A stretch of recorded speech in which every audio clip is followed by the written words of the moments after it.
nightmares. On today's episode of SPD 911, we're going to be talking about staffing and workload nightmares. We're here at our facility that we support here in the Midwest, the healthcare system. So I'm excited to talk about what we have to talk about today. Welcome back. SPD 911 isn't just a show, it's your emergency response team for sterile processing. Having a diverse organization, people make the mistake in trying to make everyone the same. SPD 911, we stand. Yeah, you're asking for a pay raise every year. Heard the stories, seen the tears, raw and real, we face the fight, supporting each other, night and daylight. Again, welcome back to Sterile Processing, Department 911, SPD 911. Every single week at 12 p.m. Central Standard Time, I am accompanied by the late and great, the greatest of all time, the MJ of the industry, Compliance and Standardization Queen, the Director of Compliance and Standardization for SIPS Healthcare, Sharon Green Golden.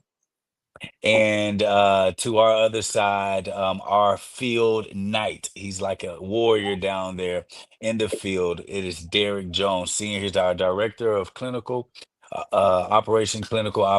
So we're extremely excited to talk about sterile processing every single day. If you want to find out more information, you want to get your scenarios or your questions answered, go to spd911.com and join our free community. We saw several of you join our community on the school platform. We're excited about where we are going in sterile processing and the innovation that we're having there. Am I missing anything? I think we're good. What's going on, family? How y'all doing today?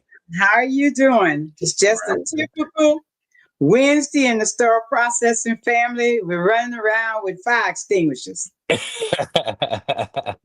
Hey, for every new show, I got a new grade coming. So It's looking good though. It's looking good on you. by the end of by the end of this season, I'll be fully gray. So let's go. Oh, you aging like a president, American president, Yeah, USA president. They leave Yes. out 8 years later, look like 80 years have yeah. passed. Oh my God. Yeah, Yes. yeah. That's Um, healthcare, though, right? It's the Man, it healthcare industry. is. It Hmm. is. Donnie and myself, we are in the Midwest at one of our health hospital systems. So we're going to be canvassing because okay, I'm going to steal the spotlight right now and say what my excitement of this week is. Okay, because usually I let y'all go first. I'm gonna go first. I'm excited because we actually have our very first hospital system that's adopting our Sterile by Design AI technology. So I am ecstatic about that. We acquired this software at the end of last year.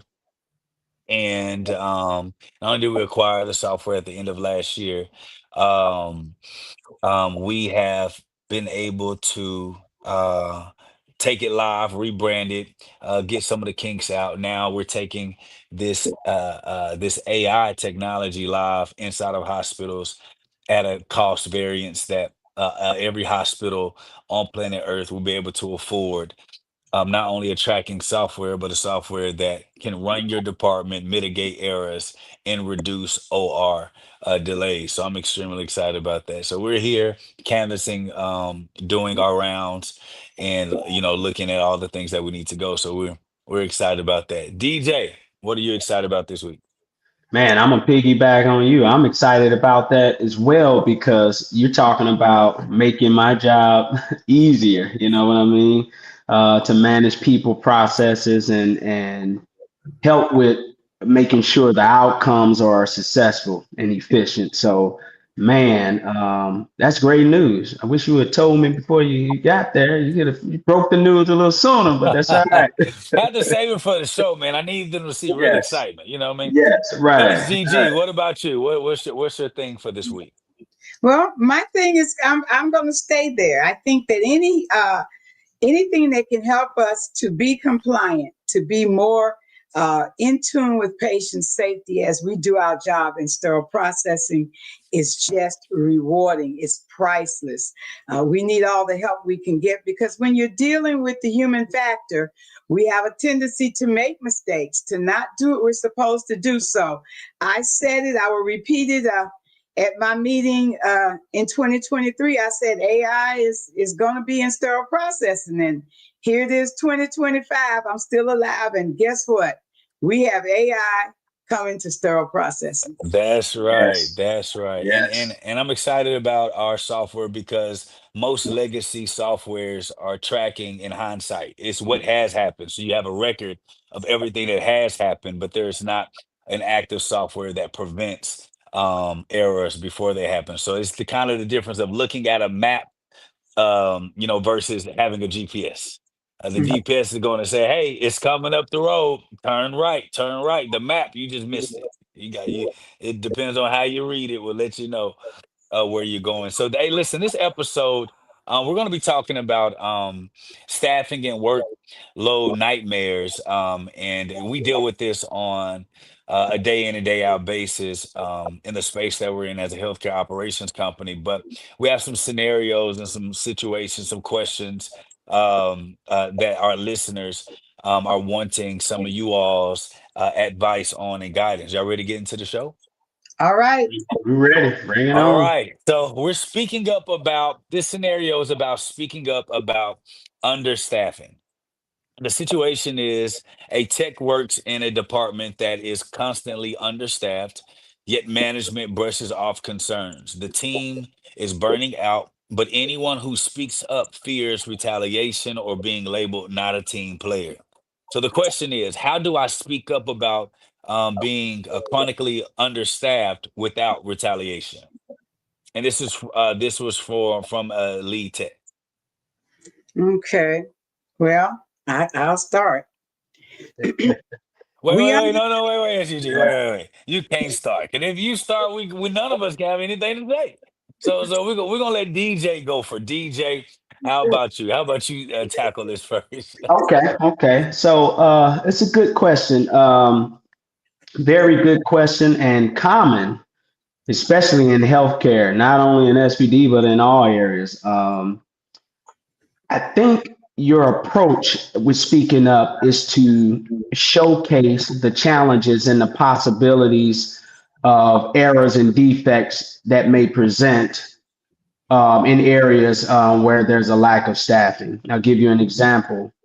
Um, Not having enough staffing to work in decontam can present an opportunity for us not to meet tray turnaround times or tray readiness times for next day's cases.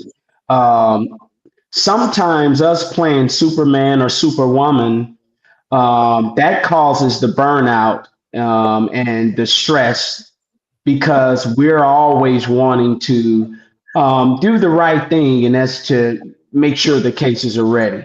However, because of our relationships, right, with our OR customers and our doctors and our surgeons, they don't understand what's happening down in your department. All they know is, hey, the tray was ready and it made it up to my first case on time, and I was able to do my procedure.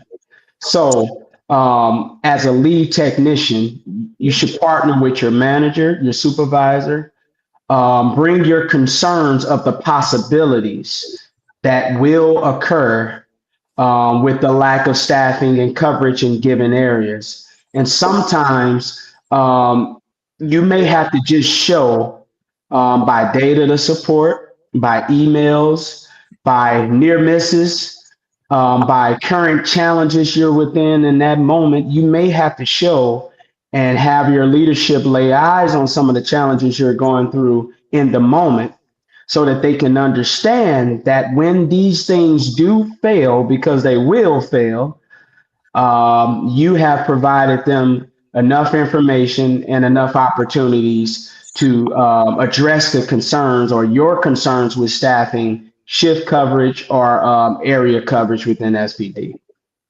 SUG, you want to add to that? yes, I will just add that as the lead technician, it's all about your approach.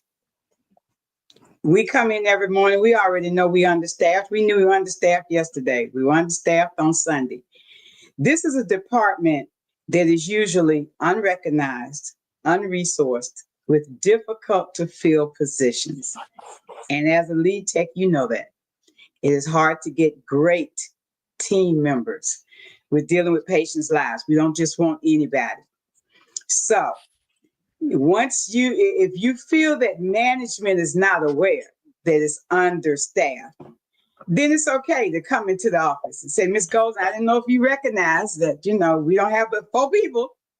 And I'll tell you, yeah, I recognize we don't have but 4 people because I'm playing fifth. Mm. I'm here with you. And I have let the C-suite know that we're understaffed, that we're under resourced, we're difficult to fill positions. And they have told me, I go ahead and tell people what C-suite tells me. They told me that HR is working on it. They're trying to get us people. But for the time being, it's I'm going to use my word, fiduciary responsibility to take care of the patient with what we have. I don't want you to skip any spots, any steps. I don't want you to take any shortcuts. Do what I used to tell my team, do what you can do correctly. Don't work fast if this is not a fast process. Don't skip any steps. We understand you can only put the tray together in the time that we've set for you to put it together. You can only wash the tray according to the IFUs. We can only process according to the IFUs. Therefore, we're understaffed and we're working on it. You do the best you can do with what you have. And I'm going to do the best I can do. And together, we're going to take care of these patients until we get the staff. Yes, and oh, sorry. Go ahead, Susie. I don't think that you have to be worried about retaliation because you came and told me something I already know. Right. And I think the biggest thing, if anything, is tonality. Your approach and how you bring anything. If you know how to bring even the worst of news to people, you will find out you won't get as much pushback or retaliation that most people are scared of receiving when it comes to how you deliver it. So it's also extremely important to make sure that when you're delivering any type of news that you would consider, to be information that could be perceived as you pushing back or you're making excuses or whatever, you have to make sure that you identify who you're talking to and how to best deliver that information to them. You have some leaders that are very harsh at coaching, but if you give them anything back in the same temperature, they can't take it. Therefore, you may have some type of reaction that wasn't your intention. So we just want to make sure that we also, as leaders growing and grooming, especially if you're talking to someone who you consider your upline, to also take into account or consideration how they like to have information delivered to them. And in most cases, it's a question. If I see something here in the field that maybe you can't see or I just want to bring to your attention, what is the best form or way for me to deliver the information to you so that you can be open to these ideas versus them trying to hear you either make excuses or chastise their leadership? Because people are human, and the moment that we have any bit of criticism or insight that we bring to them, depending on how it's delivered, could make any leader feel like, you don't think that I've already talked to our upline about this. Mm-hmm. That's kind of what spews out. Mm-hmm. Versus saying, "Hey, I know you probably already have a handle on this, and if you need another person to kind of vet and verify, we're grossly understaffed. I went and did some numbers. Here's some stuff I would like you to see. But listen, this is what this delivery is." And as Karen Shea Brown just simply said, she always says we need your help. However, we're not always in those organizations where leaders are accepting of that help or accepting of criticism. So it's just about tonality and how you deliver that information. It was great responses, everybody. Perfect. Here's scenario two. This one is about they're forced to do multiple roles. Now here's a touchy. It's touchy now. It gets touchy. It gets touchy. The situation is in one shift, a tech is assigned to decon, prep and pack, and sterilizers because there aren't enough staff to cover. And the mistakes. are more likely happening. Stress is sky high and patient safety is at risk. And the question is, how do I handle being forced to do multiple roles at once? SGG, go ahead and go. First, let me say, for those that may not understand how sterile processing works, you are a multi skilled professional. Now, sometimes things happen. We already said we're short staffed. So, technically, I would never put anybody in decon and on the table and around the corner picking cases. That just doesn't make a lot of sense. So if that's Mhm, happening in your facility, there's other problems. mhm, But there have been times where we have played what I call Iron Man football in SPD. That means we play defense and offense. I would go mm, over to decon, dress out, send those trays through, come back, undress, come over to the clean side, receive the trays I sent through, put those trays together and have them ready for a load because we were understaffed. Always understanding this is not a everyday occurrence. I will tell you that it is hard to play Iron Man SPD because you have to do all areas. But if that comes up and it is frequent, then as a technician, you just, make sure, boss, I really can't physically and mentally do decon and the clean side. Could you just put me in one or the other so that I can do my best work for our patients? I think that when you approach it like that, it makes a whole lot of sense. It allows me to go to the C-suite and say, we can't, we've been trying.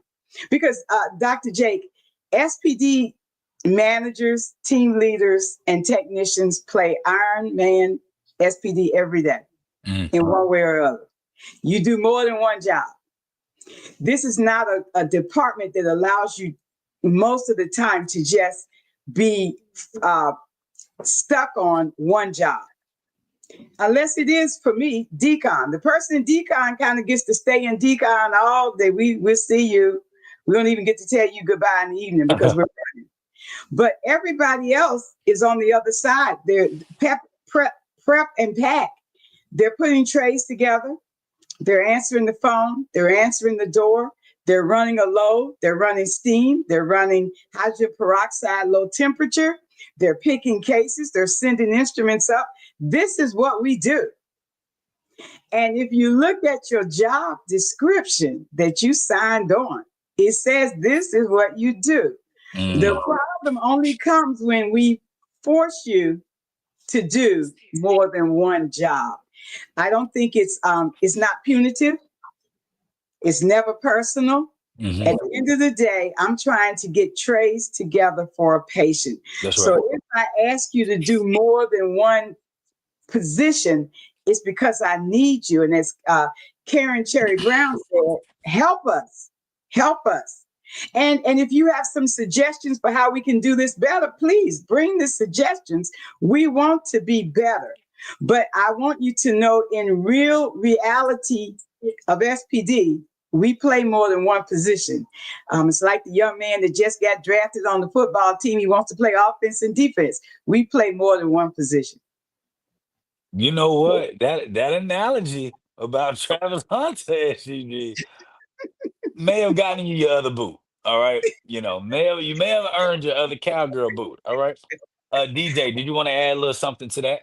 Yeah, just to add a little bit, I agree with everything you said. The most important thing is recognizing that when you took the job, it's in your job description. Once you're deemed competent in all areas of SPD, once you've been trained and shown that you are competent and you can perform the task, you will be asked and you should be a real solid SPD team and department. At some point, you will be asked to perform other tasks Yep. within the department.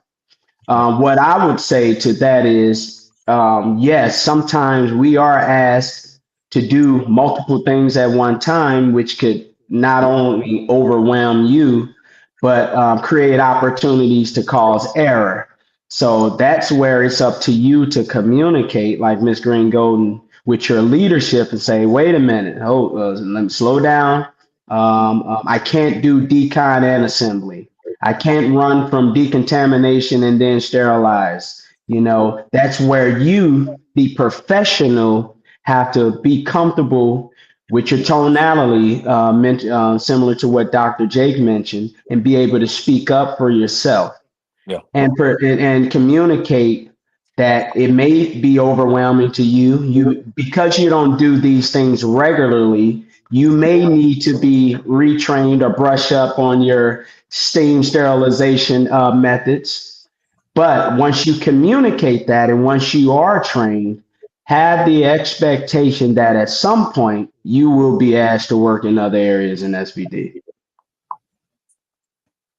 What I would add to that is no matter where you go, no matter what industry that you're in, no matter what company you partner with and join, at some point you will have to do multiple roles, fill in the gap in areas.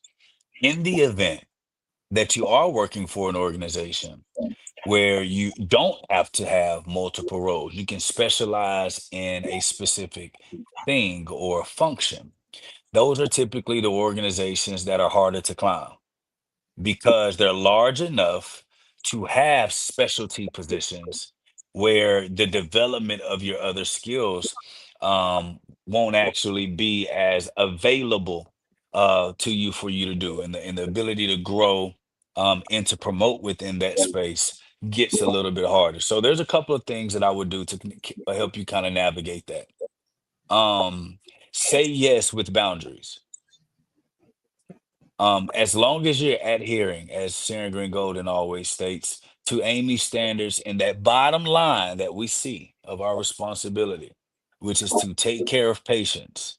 As long as you do that with the right tonality that you bring up, you can say, listen, I will say yes to covering these other areas. However, this cannot be a permanent solution.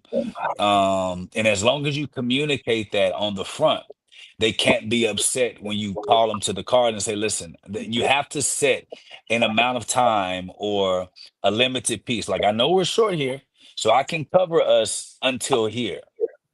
But by this point, we either need to A, find another FTE, B, maybe need to find different, even a temp change in my salary to cover these gaps, or three, get another FTE because we know number two ain't gonna work. Okay, uh, so you only got two options, one and three.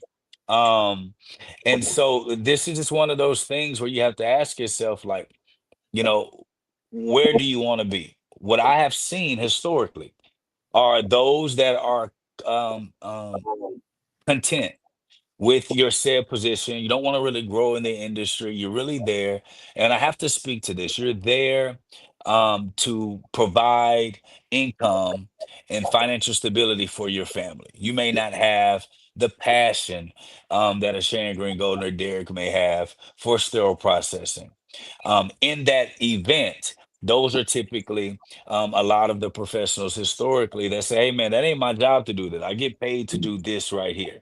You need to make sure that you're communicating that to your leadership so they know who not to ask. But also, you cannot be frustrated when you're not asked for promotional roles, leadership positions, and bumps in pay. Mhm. Because as you speak a certain discipline or boundary, you have to also know that every action has an opposite and equal reaction. If there's no fluidity in your ability to provide support, they're going to be rigid in their ability to want to give you raises and promotions. So we just have to kind of think about this push and pull position, and then just be mindful of how we communicate things, because how we communicate things, I can't say this enough, will determine exactly how your future will be in any industry or any space. So no matter where you go, you're going to be dealing with multiple roles. It's just about you communicating what your true capabilities are. And you can't just keep saying yes, but under your breath wanting to say no. You have to communicate that, because that gives your leadership an opportunity to go and levy on behalf of you to their upline and say, our team can do this for a month. As a group, they said they got this, but after that, y'all gonna have to find funding, or we're gonna have to slow down on some cases. Hmm. Yes. Good. Y'all, we doing good today. We're Hey, we doing just good talked now. about boundaries earlier before this call, right, Miss Golden? Yes. Yes. Yeah, Yes. and but speaking of boundaries, right? So Sharon Green Gold and Derek, we can park here for a second and really sit on it. Let's talk about this boundary thing. Like, why is it so important to have boundaries? Why is it so important to communicate and speak up for yourself, for your patients, for your staff? Or what happens when you don't set those boundaries in the proper context? Come Good. on, you can go share what you shared earlier. You Well, go. but okay, She so said you do but it. so with the boundaries, without boundaries, it creates an opportunity for you to be abused in the workplace, Mm, or taken advantage of by parties wanting to get what they want or need at that moment. Give you an example. If you don't create communication, lines of communication, if you don't involve the right people and you're working with directly with the surgeon who's requesting that you make changes to his or her tray, right? And you don't create the parameters of how that needs to be done. If you don't create and designate a time or a day specific to when you do those things, but that surgeon feels that he or she is able to call you at any moment, and you'll run up to that room and make the adjustments or the corrections to his or her tray or count sheet for them, you've put yourself into a situation where you're actually providing work and services and running and chasing your tail for one surgeon when you're really in need to provide support for everyone in the entire OR. And what mm, that does is, when there is a problem with your ability not to create or finish or complete a task for that surgeon, that surgeon could then blame it all on you because you didn't put the necessary pieces or things in place to protect yourself. Mhm. Right, Ms. Golden? Didn't I learn that? Come on with it. So I learned over time that boundaries are needed. It's for everybody, but especially within leadership. People depend on you to do a lot of things, and they put you out there. You have to be willing to say, yeah. "I'm willing to help you, but this is the time spot I'm going to put it to the side to help you. You can't just call me at 6 a.m. and expect me to drop what I'm doing to help you put out your fire. Understand, I'm managing an SPD and we come in every day. The building seems to be on fire, except maybe Sunday. The building is on fire and I'm running around with the fire extinguisher. And now you have an issue. You think, this is other departments, Dr. J. You think I should stop what I'm doing to help you fix your particular issue. So I found that I would tell other team leaders, other leaders from other departments, I'm willing to help you. You are on my calendar for Tuesdays at 2 p.m. That's when I help you. Bring all your issues on Tuesday at 2 p.m. unless a patient's dying. Don't come on Monday. Don't come on Wednesday, Thursday, Friday. You have Tuesday. And that's when you and I can take that time to discuss or fix whatever we can fix. Because what happens if you don't set boundaries, you find yourself taking care of other people's issues and your department's going down the drain. Mm, Because you're over there helping infection control. You helping the cath lab get their tray together. You helping L&D understand why they need to do point of care cleaning on their instruments. They don't understand. And at the end of the day, you haven't had time to work with your team members who have the bulk of this work to do. So boundaries have to be set everywhere with your team. I had boundaries. My team used to ask me, Dr. Jake, they say, we going to the corner on Friday to eat pizza. And I'd say, y'all go on to the corner on Friday and eat pizza. You won't have as much fun eating the pizza if I'm there. How you gonna talk about me? So y'all go down to the corner, eat pizza, and talk about me and what you don't like about me this week. That's a boundary. I have some friends. I'm gonna go on another corner and eat pizza with my group. But we cannot get together at certain times because there's a line there. I always wanted to maintain the boundary of I'm the leader. I'm Charles in charge. I'm on first. I always wanted to have that there because I wanted people to know there was a boundary as to how far you could go with telling me what it was. Because Dr. J, people have a tendency to tell me what I need to do. In fact, that's how they say it. Mm. What you need to do. I know what I need to do, and I'm trying to do it. But I'm also trying to be a team player and help other people. So at the end of the day, my passion, Dr. Jake, went with I'm going to be compliant to the rules and the standards to take care of the patient. And if I'm following best practice standards and the IFUs and the rules of engagement, I won't be outside of too many boundaries because the boundaries have already been set for this department. And I just would stand on the book and say, don't come ask me to do anything that I'm not supposed to do. I knew when to do it. I would go to surgical staff and tell my physicians because they didn't understand that the OR was telling them SPD didn't get the tray on time, that we couldn't turn it over fast. So I told them this, but I even made a shirt that said, we can't clean fast, don't ask. And I'd wear that to surgical staff so my physicians could read it. Don't put my team in the position to compromise their integrity to do the job right by asking us to skip steps. That was my point. Don't do it. We have a boundary there. That was good. That was really good, especially when we talk about that boundary, allowing for the quality of your work to be the boundary. Yes. Um, and then if they want you to skip over that boundary, make sure you get in writing that they asked for you to skip over that boundary in which you said that you didn't want to.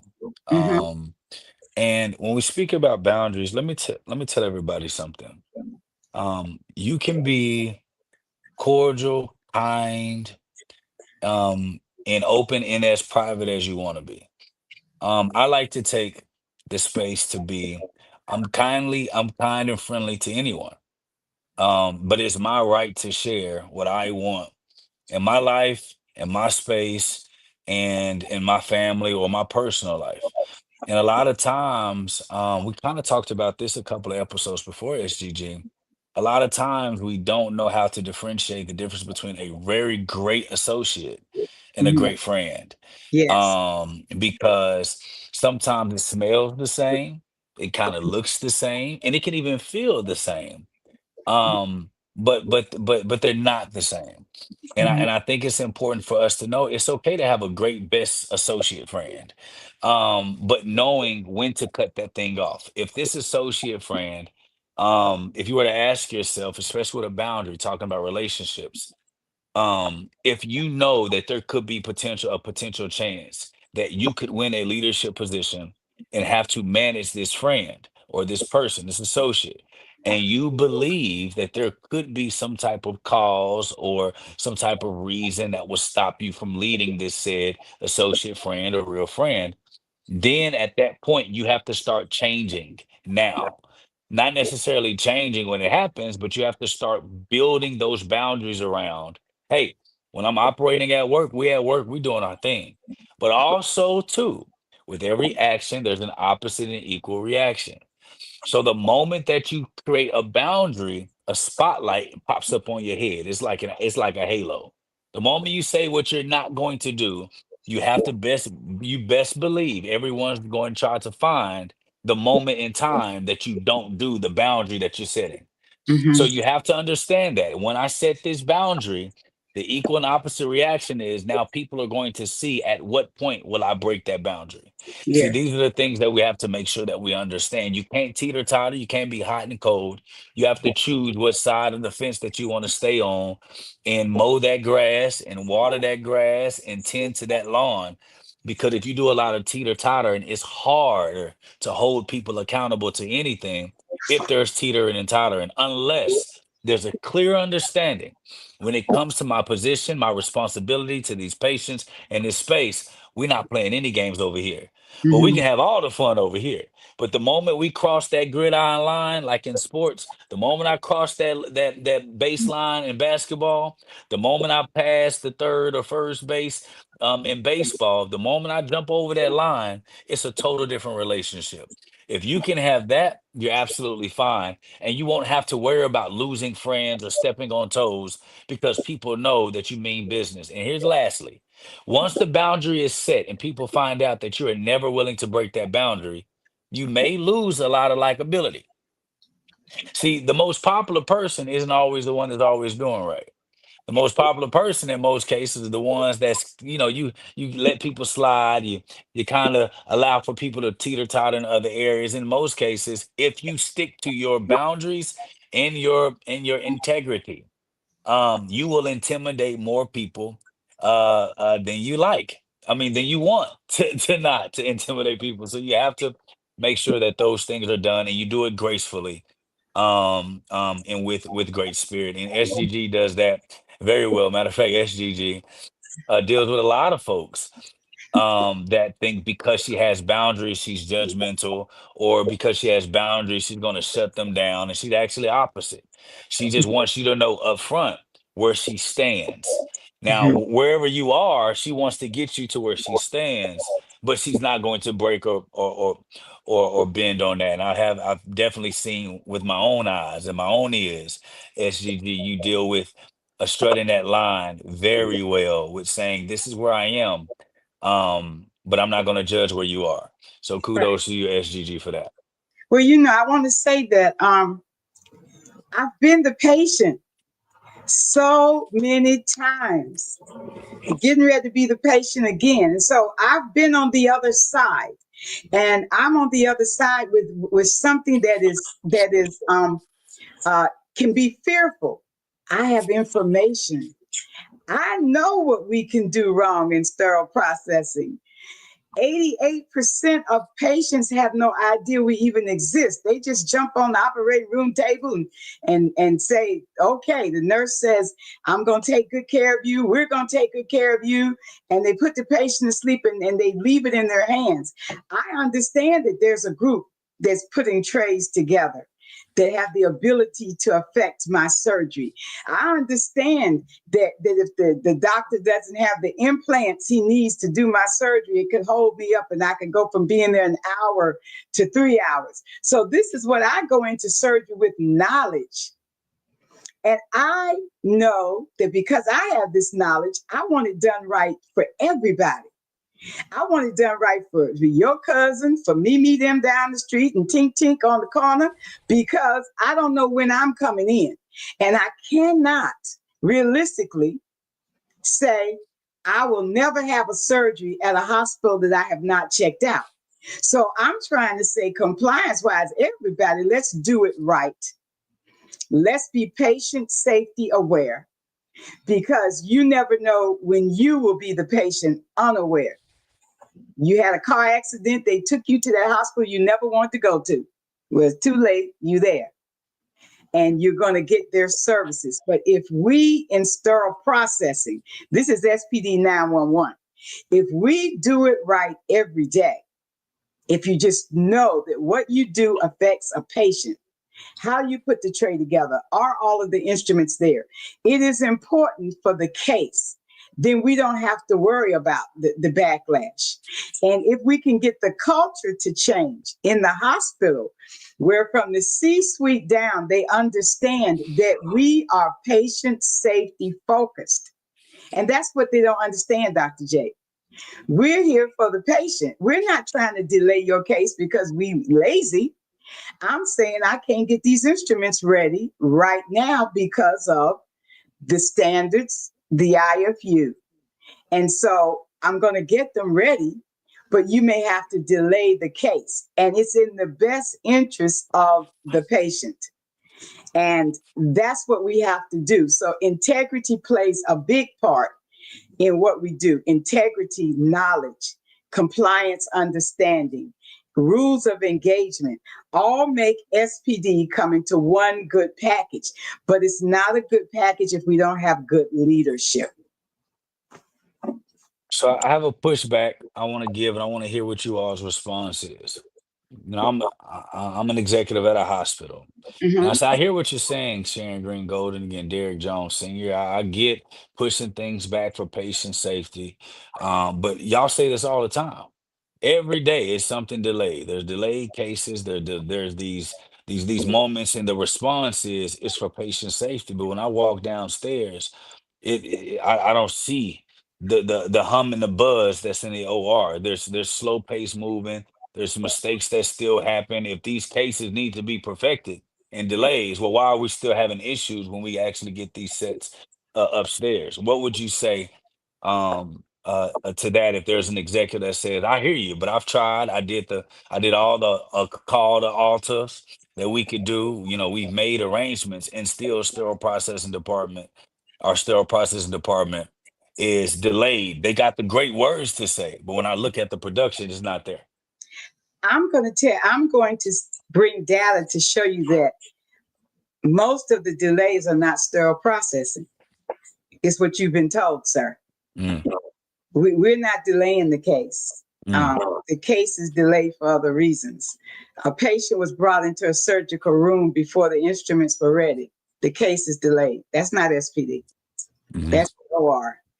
A patient was brought in and put on the table, and the implants are not here.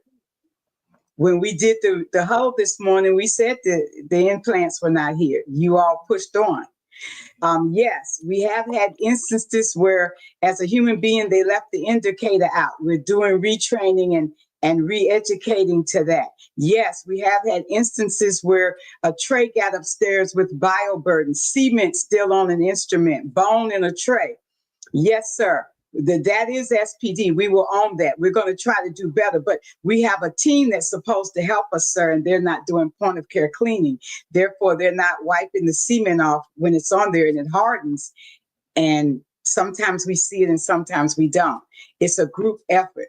So, yes, you have delays. And when we have delays, it is usually a team delay. That's the problem. We're pointing fingers at just one part of the car. The car needs four wheels to run. You're only talking about one. You didn't talk about the other three. And so we have to talk about what happened in totality, not just trying to find the scapegoat for the moment. So when I say that I'm doing what I'm doing for patient safety, I'm going to come to you with the data and the investigation of what part I played or we played in this incident so that we can work together to not have it happen again. But SPD does not stand alone on most delays. I want to break down this delivery for those that are watching because I think it was a masterful job. One, it was pleasantry in the face, with a smile. Although you're hearing the complaints and the anger of a C-suite executive, it's about not getting rattled because you know that you have the information. When you have the information and the data and you know it's on your side, there is no need to get emotional about someone's opinions in which you know are not facts. That's the one thing. The second thing she did was she addressed the issue as a matter of fact. Most case delays are not because of SPD. She didn't personalize it. She didn't say such and such is always delayed. She didn't point fingers. She just stated an overarching point. Most cases that are delayed are not SPD's fault.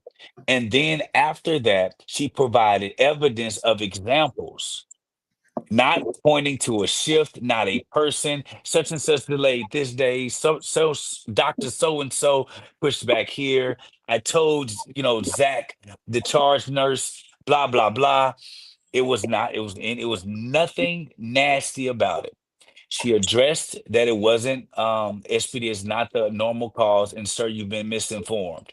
After saying you've been misinformed, then she gave them scenarios and examples. And they could have been the scenarios and examples of things that happened in the hospital, but she just gave them in an educating way. Then she educated him on why, the doctor or whomever, the C-suite, on why these things are causes of delays that are not SPD's situation.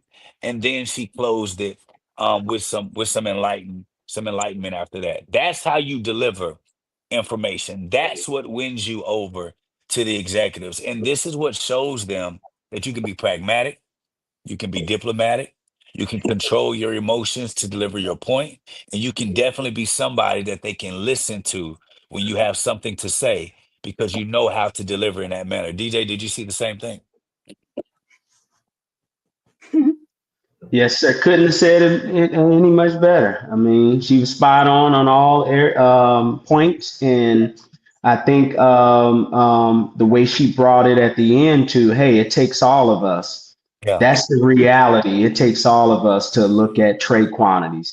It takes the person scheduling the cases to be involved with understanding trade quantities, understanding missing instrument reports. It's a collective effort for us to resolve issues related to procedures, surgical procedures, not SPD challenges, not OR challenges, but successful patient outcomes and successful procedures. It takes all of us. that's right. And then also when it comes to cancellation, sometimes the OR, those nurses have a certain amount of time they can be on their feet upstairs.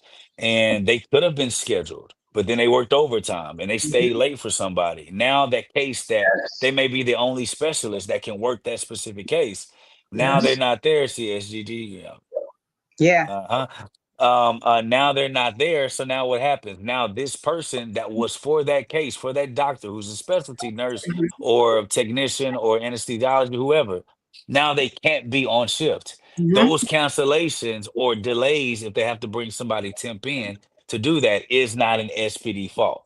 And Right. so if we're able to explain even the cycle of these things, and you as a leader, when you start to see these delays, just kind of take note, write things down. Keep a notepad of instances that may happen that may come up later.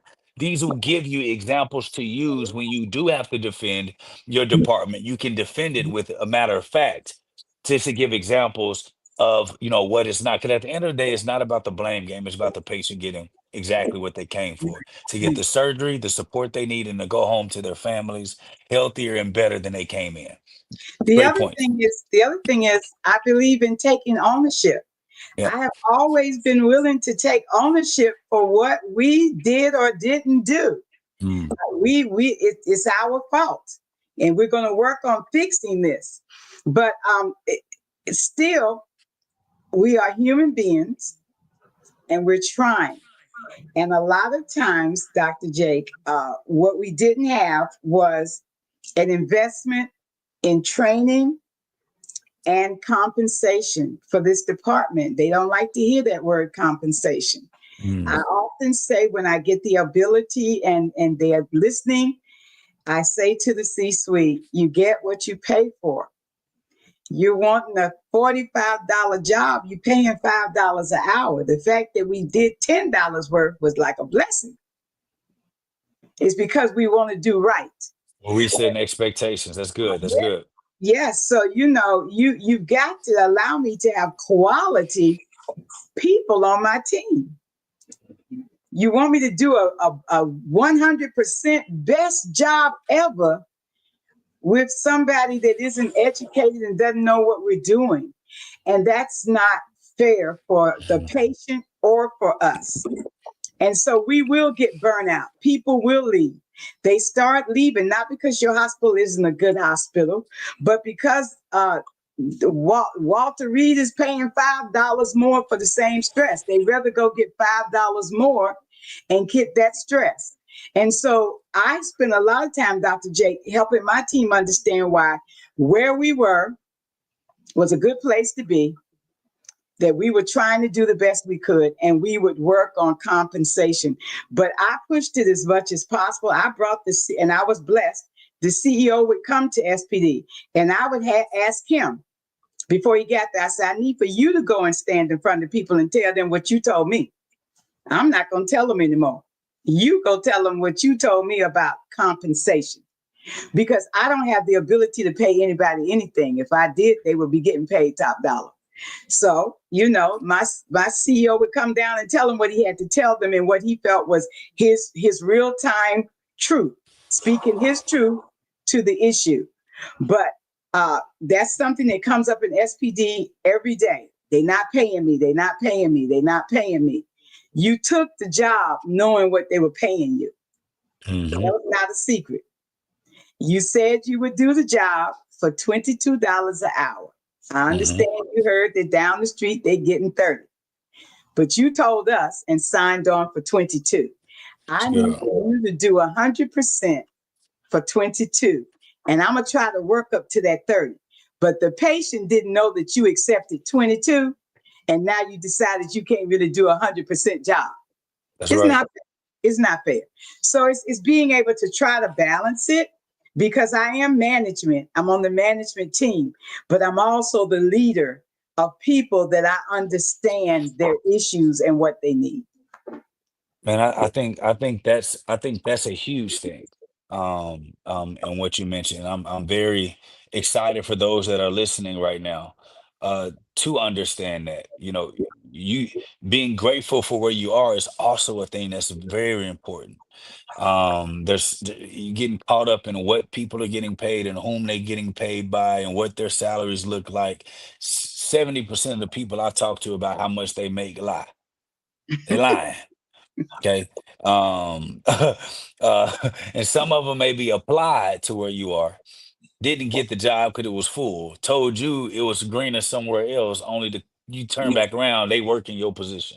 So Mm-hmm. always be grateful for where you are. And more than anything, this is showing gratitude to God, the God who gave you the provision, the opportunity to be able to take care of your family, the ability to for you to choose to be in sterile processing, to work in a facility that you're in, and if you're in a position where you can travel and you choose not to travel to make more money, that is a consideration there as well. And so we just have to make sure that we understand all of the elements of where we are, and more than anything, be grateful where you are. Grow the grass and tend to the lawn where you are. And in all things, make sure, if nothing, you show God how much you're grateful for what you have by giving it the best that you have that day. And that best that you may have that day may be 30%. Everybody's not 100% every day. But if you coming in on 30, you need to go tell your management, hey, today I'm on 30 now. I am on 30. So I probably need to go do some picking, maybe, or a liaison. I need to be in a position that can get me warmed up to be able to add value. Don't make it a habit, but if you find ways to over communicate to your leadership, they will find areas for you to be so that you don't ever get caught lagging. But you're also being aware that say, you know what, out of all the things today in this economy, I have a job, I have a career. I have a place that I can go on work. I can feed my family. I may not be able to drive the car I want to drive, but in this instant, I can pay my bills. I can take care of my phone. I can take care of my food. I can take care of some daycare. I can be able to give my family the life that I always intended to give them, which was a roof over their head and ability to take care of myself. And if you're in that position to do that, man, glory to God and thankful for where you are, because there are people right now with triple degrees, with doctorates that can't get a job, that can't find work, that found out just yesterday that they were being let go, and then they have to find some way to operate. Some of them needed to be fired, and others, they're just the company just shrunk and they had to let go of valuable staff. So that's one thing I'm always going to always tell you: be grateful for where you are because you said yes to where you are. Mm-hmm. So show that gratitude, finish out the right way. And if you find another opportunity, it's 1000% okay to take that opportunity, especially when you know you've given where you are your Yeah. all. So this is the end of the show, y'all. We had a lot of fun. I have to go do my rounding. here where we are. I'm Derek. I'm acting like I'm doing more work than you do here at this facility. I gotta go in round, because we are excited once again that our technology, our AI driven operational system, is going live in a sizable Midwest healthcare system. So I'm excited about that. And so we're gonna leave like we always leave, starting with you, DJ, with if you were to talk to somebody, you wanted to give them something to get through again today, what would it be? What do you want to inspire them? So How you gonna I'm just going to pick up off where you stopped, because I know so many people look for, more compensation as a way to show and create value for themselves. But when you in these hospital systems, look at opportunities and connecting with OR leadership, partnering with a nurse to further your career and have chances to showcase your ability. Sometimes you may not get that opportunity to be financially, excuse me, financially compensated right away, immediately. But when you showcase your abilities and your skills, sometimes you're presented with opportunities to grow, whether it's a new role, whether it's a partnership, or whatever it is that may come long term, just from you coming in and giving 100% daily. So always have that gratitude. Always know that you are being watched, and your opportunities may come in different forms.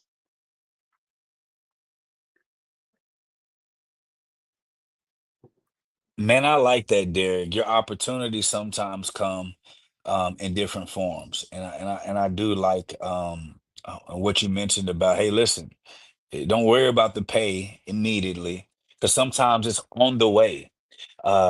Cycles and getting budgets approved take so many councils and board meetings, and so if you stated your claim and they say that they're working on it, it's okay to follow up on it, but to active leadership is not trying to find a way. Every single hospital that we set foot in, that we talk to, they're fighting desperately, about increasing pay and the ability to be able to take care of you and your family. So great response to that. SGG, we're Okay. gonna end it with you. Oh, All Mrs. Sun, Sun, Mrs. Golden Sun.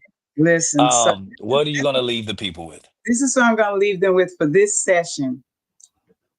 SPD is a specialty department. Understand that. You technicians that are working, that feel like you're being overworked, that feel like this understaffing, understand that with healthcare in America today, as hospitals are closing every day all over America, that it is hard for them to always find quality people. But if you're one of the quality people, spend your time, and I'm putting this out there, getting more knowledge, setting yourself up for success as things get better.